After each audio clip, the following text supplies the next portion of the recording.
Welcome to my channel, D Love. I'm D Love.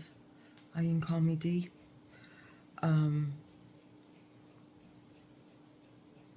This morning I've decided I watched a new release of a video called The Meaning of Life, and it is by, I'm just going to show you real quick on my tablet. It's called The Meaning of Life by Marina Karlova. I'll link it below, of course. I'm going to read directly from the transcript without blocking my microphone. Okay. Before we start, let's immediately filter out all the blank they've been selling you as answers. All that embrace absurdity, find peace in simple things. Create rituals, those aren't answers. Those are rubber pacifiers for a hungry baby. The baby's crying because it needs real food, and the system shoves a silicone substitute in its mouth just to shut it up. We're going to talk about real food here, about the mechanics of hunger. We'll look at the mechanism that generates meaning and why it's systematically blocked. Meaning forms through accumulated joy from an autonomous action that actually makes sense. I spent years searching for the meaning of life, moved from country to country, read constantly, thought obsessively, got into shitty relationships, tried to understand other people, pursued different creative practices, trying to find meaning in each one, and kept searching for myself. Turns out the search itself was the problem. Not because I wasn't looking hard enough or reading the right text. The problem was asking a systematically generated question and expecting an authentic answer. A hungry person doesn't ask what's the meaning of food. They eat. The question about meaning only emerges when you can't generate it naturally. The system can't allow autonomous meaning generation. That would make you ungovernable. So it operates through multiple simultaneous extractions. First, hollow labor. You spend most of your waking hours on work that creates no value for you or anyone you care about. It benefits. Whoops. I hit something. It was Marcus. Wait. That's Marina herself. Okay, I'm not going to stop just because I touched something that I shouldn't have. I'm not sure what I touched. Weird. Maybe that's telling me to tell you to watch the video. I'm going to continue reading though. Where was I?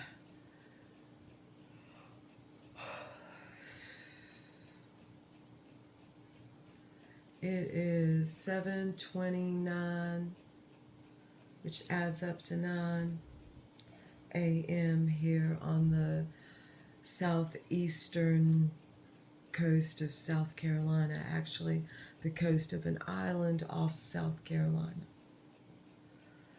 So, and I've been up for what seems like, well, more than an hour. So, forgive me. Let's see here. I'm going to start in a natural place.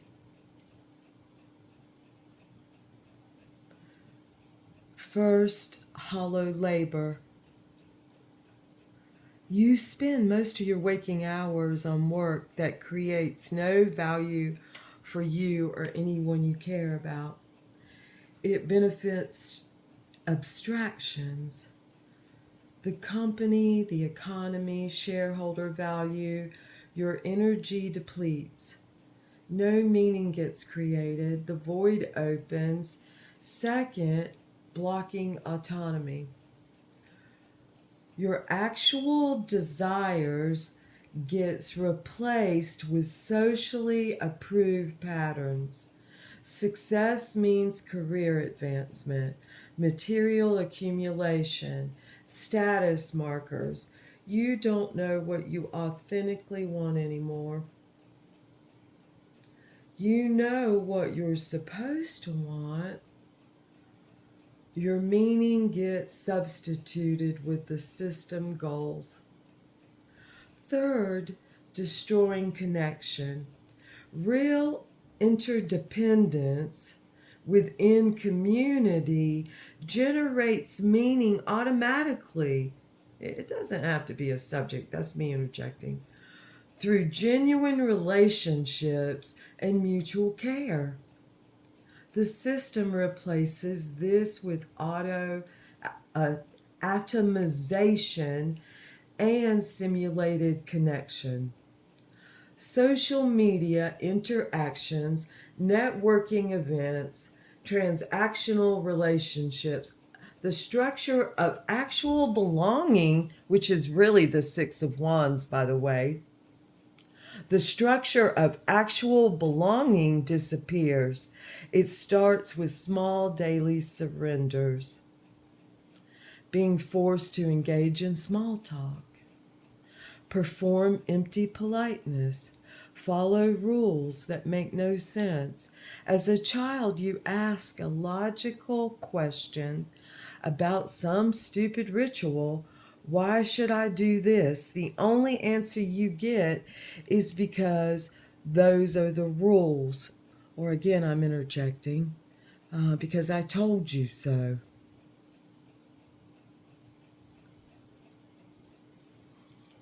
You were trained from the beginning to accept meaningless. You were trained from the beginning to accept meaninglessness as default and silence your inner compass that seeks purpose. I'm not even mentioning school here. We've discussed that before, but those are another 10 to 12 years designed to make you forget what the word meaning even means. This is the foundation, and for those who keep asking questions, who keep searching for real meaning and genuine connection, the system has a final solution. It calls them stupid, naive, or crazy. Most of them end up believing it.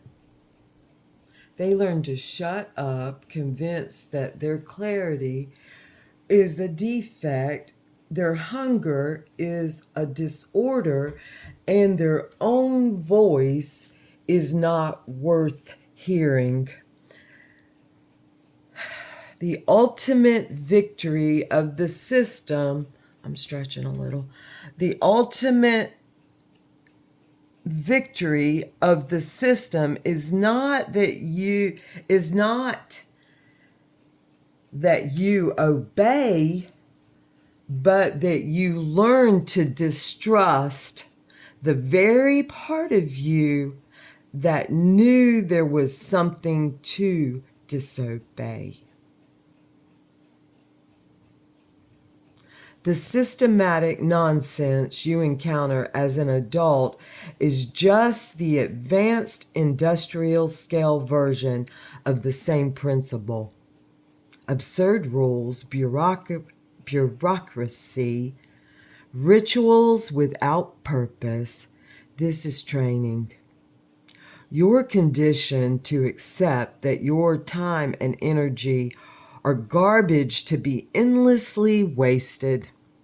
Meaninglessness becomes the default state, making the search for meaning within it a mission designed to fail from the start.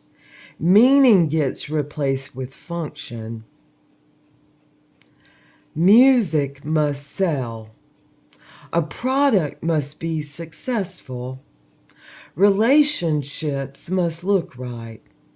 The dating isn't dating anymore. It's a market. Uh-oh. When I touch the line, the video comes on. I figured it out. Okay. There goes my weed all over the floor. I'm gonna put this down a moment. Hold on. I gotta adhere to the 5-second rule. No, I at least gotta get my weed up off the floor.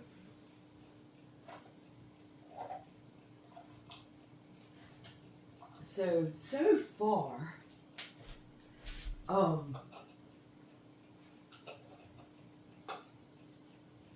I felt freedom in seeing certain lies, and that's what's here is freedom. So I'm scooting back in, and here we go. Putting lids on jars is a good idea. Okay, I want to say thank goodness that certain things, I guess maybe if I'm going to be imprisoned, chances are it's going to be for something that I stand for. That where there is, what's the choice sometimes when you stand for something, and this is one of the things I feel has been demonized, that that's a whole nother, how many years? God, coming up on, I don't even know how long it's been demonized. Ridiculousness. Okay, so let's get back to Marina. Forgive me for that little interlude. While we're interluding, I'm going to take a little sip of water. If I have to stop and do a part 2, I will.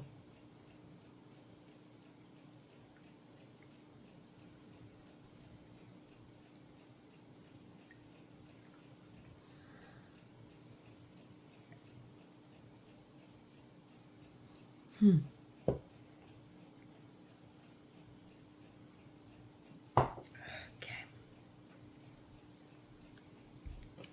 All this is for another thing I have going.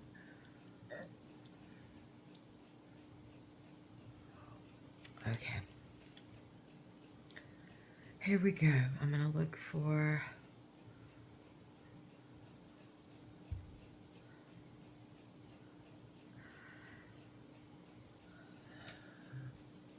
the systematic nonsense you encounter as an adult is just the advanced industrial scale version of the same principle. Absurd rules, bureaucracy, rituals without purpose. This is training. You're conditioned to accept that your time and energy are garbage, to be endlessly wasted. Meaninglessness has become the default state. Making the search for meaning within it a mission designed to fail from the start. Meaning gets replaced with function. Music must sell. Whoops. Music must sell. A product must be successful. Relationships must look right. The dating isn't dating anymore. It's a market. Internal value, joy, and resonance get replaced by external function, profitability, efficiency, compliance. The system can't stop you from creating, but it makes the only acceptable meaning of your creation its market performance. So it can't stop, I'm interjecting, it can't stop us from creating, although it most certainly probably tries. Yet, and I'm going to go back to Marina now, it makes the only acceptable meaning of your creation its market performance. It's the same on YouTube in a way. When I was little, I naturally loved drawing, but I was punished for it until I quit. I loved rock and roll, but was forced to play Journey until the joy was drained. I loved when I heard her say this because people will say something about Journey. Oh my God, please. I didn't realize I'm no fan of. I might just say that I'm no fan of Journey though either. My ears almost seize up when I hear them. I'm happy Marina agrees with me. Until the joy was drained. I didn't realize it then, but I was undergoing a standard systematic protocol. Identify autonomous joy, force a correct substitute, and destroy the original. The constant scolding and shaming weren't just random cruelty, they were wiring my brain to create a new neural link. My joy means pain, shame, and punishment. The goal wasn't to make me love Journey. It was to make me hate the very process of creation. So I'd voluntarily abandon it. The adult world is just a polished corporate version of the same mechanism. Your rest is laziness. Your silence is unproductive. Your desires are selfish. They don't need to control your actions directly. They just need to make you distrust and despise your own aliveness. I have to look within myself. I'm interjecting here. I have to look within myself and say, where are my corners sharp and buy into things like this? No more.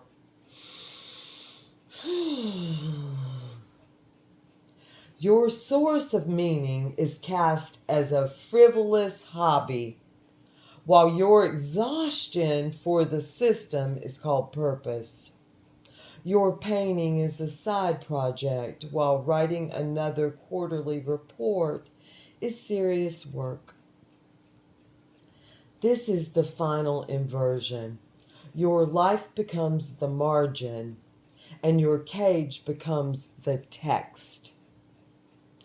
The empty systematic functions are placed at the center of your existence and declared the essence of meaningful life. The result, you feel guilty for spending too much time on what truly resonates with you, and you feel productive when you're exhausted by what the system demands.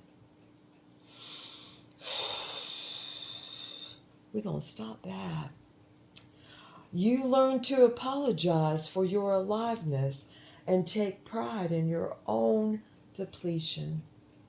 Advertising, marketing, PR, these are simulation of meaning. They mimic the structure by this and become happy. They mimic its structure by this and become happy but contain no substance.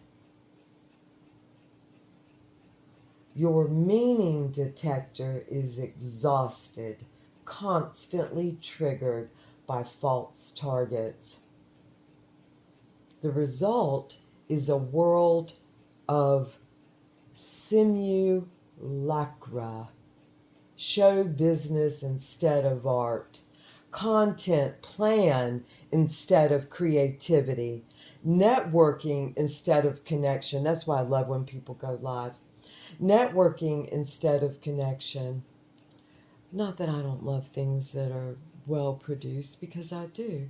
So, anyway, the result is a world of simulacra. Simulacra. Read that again. Simulacra. Show business instead of art. Content plan instead of connection. Social performance instead of real conversations. You cannot find meaning in a system that has methodologically replaced it with function, simulacra, and enforced nonsense, because meaning emerges from authentic contact with reality, not its cardboard mock-up. Then there is another form of self-inflicted torture, desperately trying to find meaning where it cannot and does not exist. Find meaning in a cup of coffee, they say. Starbucks. Ugh. When your life lacks a foundational connection to your autonomous joy, no amount of mindfulness will inject profound meaning into a beverage.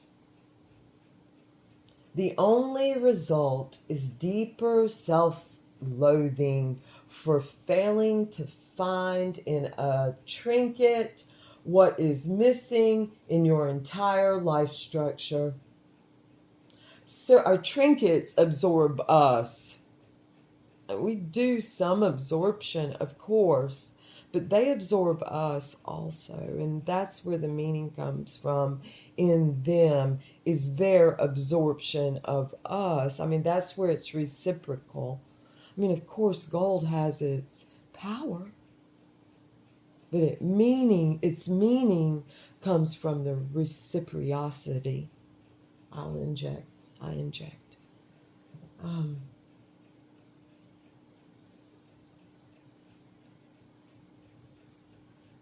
The only result in searching for this meaning in things is deeper self-loathing for failing to find in a trinket what is missing in your entire life structure. Searching for meaning within the system is a rigged game. The only way to win is to stop playing and start reclaiming your connection to the reality that exists beneath the systematic layer. When time, energy, relationships, creativity get systematically redirected into empty channels, the deficit becomes inevitable. You fill the void. And then you ask a logical question. What's the meaning of all this blank? You two blank that out.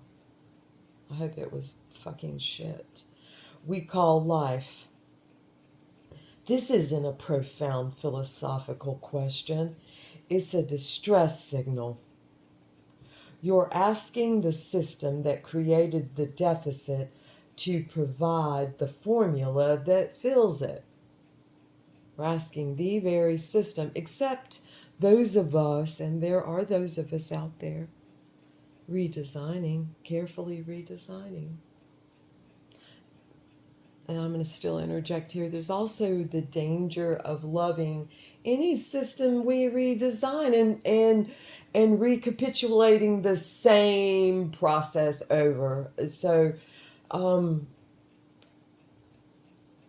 detachment is something to be thought of and practiced here. And she goes into all that. This is me thinking. What's the meaning of all this blank we call life? This isn't a profound philosophical question. It's a distress signal. Why I went into my own thought process and danger signals. You're asking the system that created the deficit to provide the formula that fills it. Find meaning within yourself sounds empowering until you realize the self doing the finding has been shaped by the same system that created the default. It's a smart system. Okay, we're smarter though because we have that fire. Is that will that we lean to, that ability to say, it feels good, I'm going to lean to it. It feels authentic to me, I'm going to lean to it. We have that.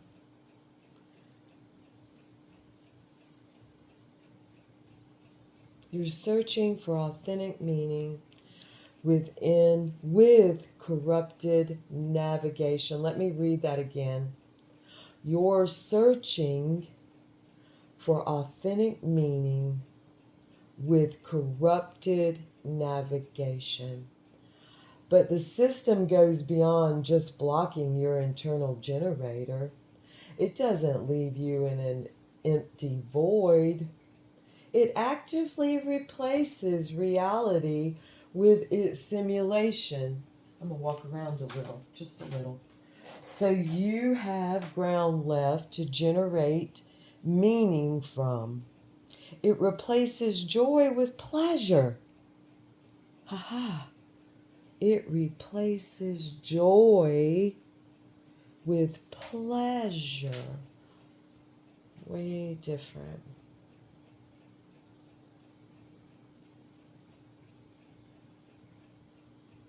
Pleasure is stimulation. Fast, external, engineered for repetition. It trains you to chase intensity instead of resonance. This system mass produces pleasure through consumption, entertainment, substances, and screens, an endless loop that keeps you dependent on what it provides. You feel empty, consume something pleasant, get brief dopamine satisfaction, return to emptiness, consume again. Perfect cycle. Chronic dissatisfaction without addressing the actual problem. Joy is resonance between your authentic nature and your contact with reality. Deeper, more durable, can't be artificially manufactured. Joy doesn't demand repetition. It can exist as a sustained state. I'm going to read that again. Joy doesn't demand repetition. It can exist as a sustained state. We can walk in joy. And critically, joy generates direction. When you do something that brings genuine joy, you're receiving navigation data. This action aligns with who you are, not who you should be, not who the system needs you to be, who you actually are. Do this repeatedly and a pattern emerges. Certain action, real relationships, creative expressions consistently produce that resonance. The pattern becomes direction. The direction is meaning. A child playing doesn't ask, what's the meaning of play? They're experiencing it directly. A craftsperson making something beautiful doesn't wonder if their work has cosmic significance. They feel the rightness through the joy in the process. Adults living in autonomy, creating what matters to them, connected to genuine community, working on projects they care about, don't obsessively search for meaning, but because the question doesn't arise when meaning generates naturally through joyful action. Joy is autonomous navigation.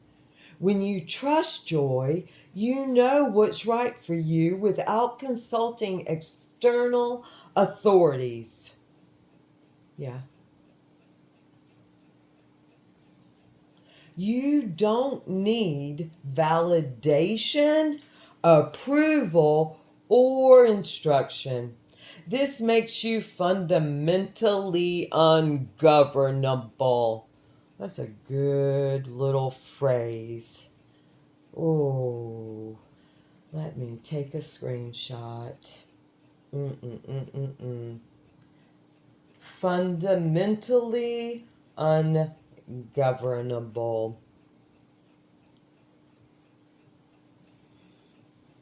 The system deployed comprehensive architecture to sever your connection to joy, not by removing your capacity for it. That's biologically impossible. Although I'm going to interject again, I do believe they're freaking trying, attempting. But by installing interference patterns, imagine you have a GPS inside you that knows exactly the route to your personal joy. The system can't delete it, so instead it creates interference, static, made of shame, guilt, other people's goals, until you stop trusting what it shows you. Perhaps, I'm going to interject again, perhaps even the system creates weather to prevent joy. I've seen patterns of that in my own life, in the food and beverage industry. A lot of food and beverage have started taking off Sunday, and I can't tell you on this island. And I can't tell you. I probably can. I can go back and do the research. I've actually mentioned it in Discords. I can't tell you how many Sundays have been rainy, designed to keep us from the sun, I feel, and resting in bed, preparing us to carry on, carry on, carry on. Okay. That's just my,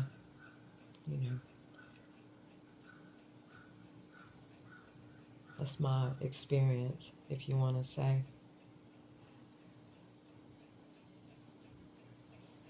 Huh. Where was I? The system can't delete it, so instead it creates interference, static made of shame, guilt, other people's goals until you stop trusting what it shows you. And then once you're lost, it tells you its own maps, meaning of life version 2.0. You ask, what's the meaning? But essentially, you're asking system, give me your coordinates because you've already jammed mine. Gaslighting in childhood teaches you not to trust your own experience. You're not hungry. You're being difficult. That doesn't hurt. Stop making a fuss. Your feelings become unreliable. When joy appears, your question whether it's real. Actually, it says your, but it must be. When joy appears, You question, or your question is whether it's real. F that. Shame and guilt contaminate your source of joy. Physical pleasure becomes morally suspect. So see, they link pleasure then into it. They hook pleasure and bring it back around to shame. Rest becomes laziness. Creativity requires justification through productivity. Living for yourself equals selfishness. Even doing nothing, the most autonomous joy, gets criminalized through guilt. What's the meaning of life isn't a question, it's a systematically installed search query. You're not asking your cosmic truth. You're asking, what function should I perform to justify my existence in this hierarchy? What a question. What external goal will validate that I deserve to be here? The system provides answers. Serve others, build wealth, raise children, achieve success, contribute to society. All of them lead back to serving systematic functions. None of them restore your autonomous navigation. The system doesn't just hide the answer, it turns the search for the answer into an endless, meaningless process that exhausts you and distracts you from the only thing that matters: cleaning your internal clearing. Cleaning works too. Clearing your internal receiver. While you're searching for the meaning of life in books, practices, and gurus, you're not doing the only thing that can restore it: removing the virus that's jamming your joy. When someone finds their meaning through the search, they usually find the system's meaning that fits their conditioning best. The programmer who finds meaning in building useful software, the mother who finds meaning in sacrifice for children,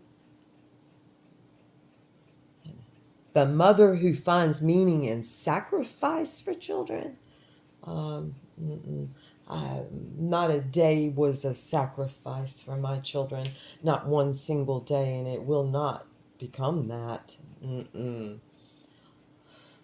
Let me take that back in. I'd spend any moment again with them or doing for them. Any moment I'd do it again. If I could go in the past and I would do it again, is what I'm saying. It was no sacrifice.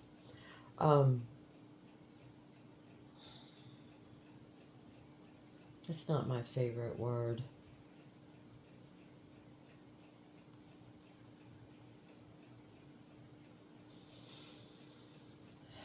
The entrepreneur who finds meaning in creating value, these aren't inherently false. Work can bring joy.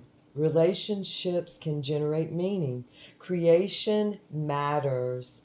The question is, are you doing these things because they produce joy, resonance, or because you successfully internalized the system's answer to your query?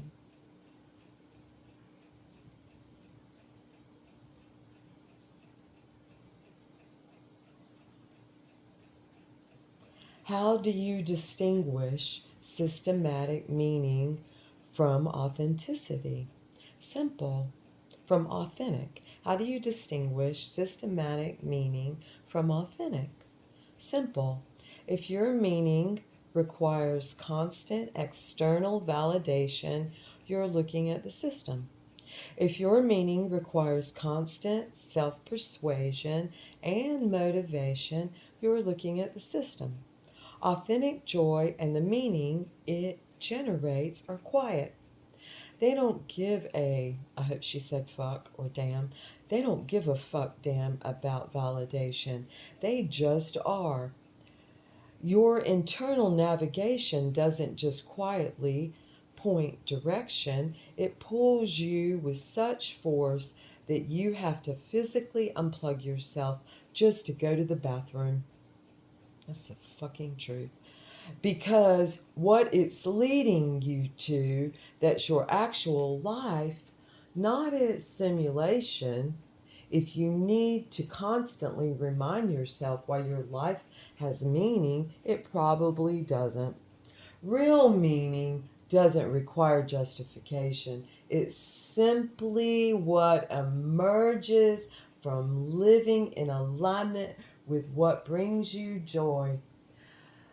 When the interface patterns lift, when you can feel joy without guilt, destroying it, when you trust your resonance without shame, suppressing it, you stop asking about meaning because you're generating meaning naturally. And the question becomes irrelevant. The search for the meaning of life has always been the system's trap. Whoa! It kept you looking for external formulas instead of removing internal blocks. It positioned meaning as something to discover rather than something you generate through joy. In other words, the question was idiotic from the start. Not because life lacks meaning, because meaning isn't something you find through philosophical inquiry. It's something that automatically emerges when your navigation system works and you trust what it tells you. The system convinced you to search endlessly for what it systematically prevented you from generating. That's not philosophy. That's just programming. If you stop searching and start removing what blocks joy, meaning will form on its own once the interference clears. Meaning, no blank meaning in there. That's T. But maybe we have to remember that this is a quick transcript from YouTube, and she has a heavy Russian accent. But maybe I was simply looking in the wrong beverage. Oh, that's tea. But maybe I was simply looking in the wrong beverage. Taxes and paywalls and guilt-ridden mothers, carpet slants, pretending we're brothers. I'm not sure what that is. Shame is a weapon and dopamine strings. Oh, I know she was playing the guitar and singing. You gotta watch this video just for this. But maybe I was simply looking at the wrong beverage. Then she starts to sing, taxes and paywalls and guilt-ridden mothers, carpet slants pretending we're brothers. I'm not sure what that is. Shame as a weapon and dopamine strings. These are a few of my favorite things. Na na na na. She plays the guitar or some little instrument, a little banjo maybe, through multiple simultaneous extractions, and she laughs, extractions. Oh, these are her bloopers after that.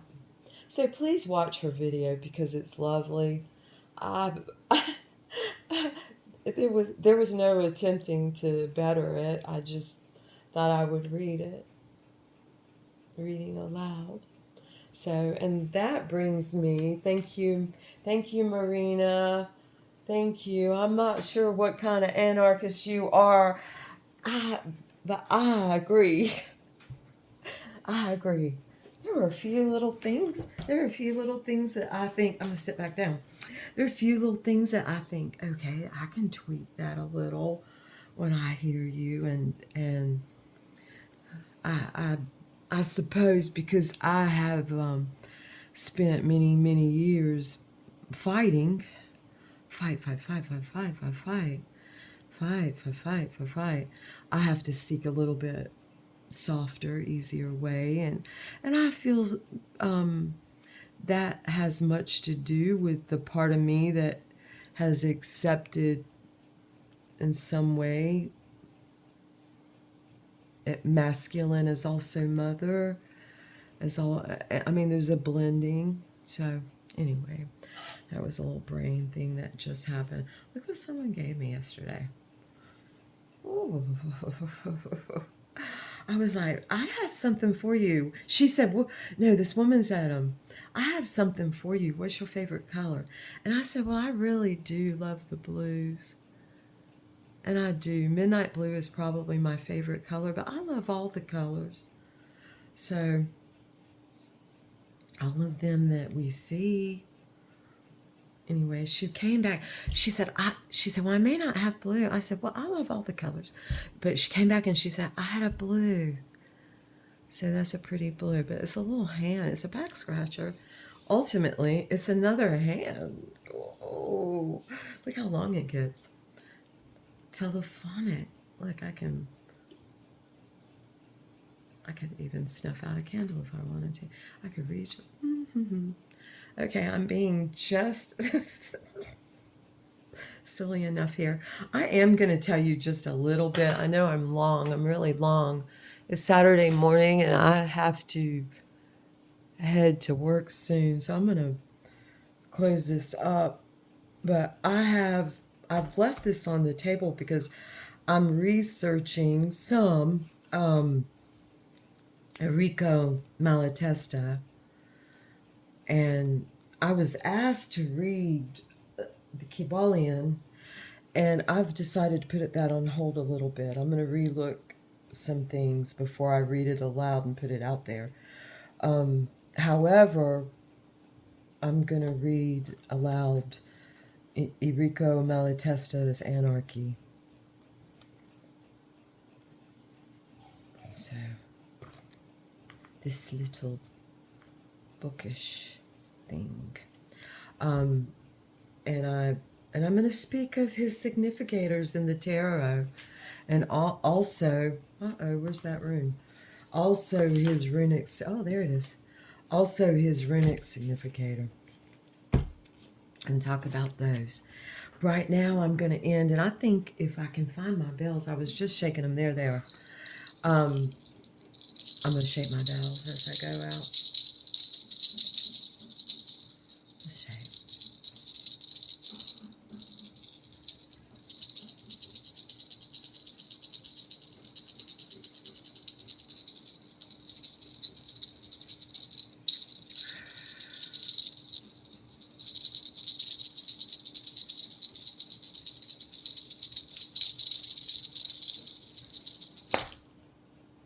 All right. Well, thank you so much for coming here. If you did, or even if you thought about it and looked and clicked off, please watch Marina's video. Thank you. Bye.